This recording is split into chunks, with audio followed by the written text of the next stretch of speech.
በተባበሩት አረብ ኤምሬት የመጀመሪያ በሆነውና ላዘኑት መጽናኛ ለሕሙማን ፈውስ ለስደተኞችም ተስፋ ይሆን ዘንድ የታላቁ የመስቀያ ዙና መድኃኔዓለም ወአቡነ ተክለ ሃይማኖት ገዳም በአቡዳቢ ምድር ላይ ለመገንባት ጊዜው ደረሰ።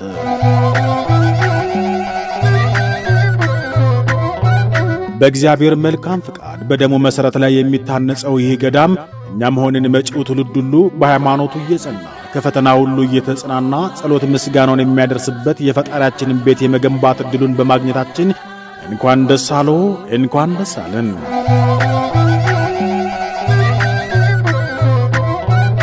አምላካችን እግዚአብሔር የእርሱም ቤት እንሠራ ዘንድ ቅጥሩንም እንገነባ ዘንድ በነገሥታት ሁሉ ፊት ምሕረትን ሰጠ ተብሎ እንደተነገረ በመጽሐፈ ዕዝራ የዚህን ታላቅ ገዳም የወሰን አጥር 533 ሜትር ርዝመት ያለውና ሃይማኖታዊ፣ ታሪካዊ እንዲሁም ባህላዊ ንድፎችን ያካተተ ብሎም የቤተ ክርስቲያኒቱን አርማ የያዙ 3 የመግቢያ በሮች እንዲኖሩት ሆኖ የተዘጋጀ ሲሆን ይህንን ሰርቶ ለማጠናቀቅ 2 ሚሊዮን ራም የሚጠጋ ገንዘብ ያስፈልገዋል።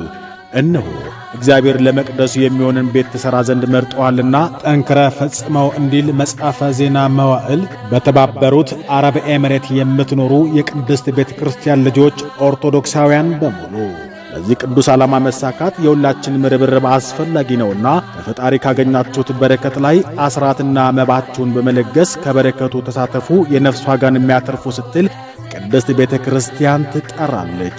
ኑ ሰማያዊ ቤታችንን በምድር እንገንባ። የመስቀያ ዙና መድኃኔዓለም ወአቡነ ተክለ ሃይማኖት ገዳም ሕንጻ አሰሪ ኮሚቴ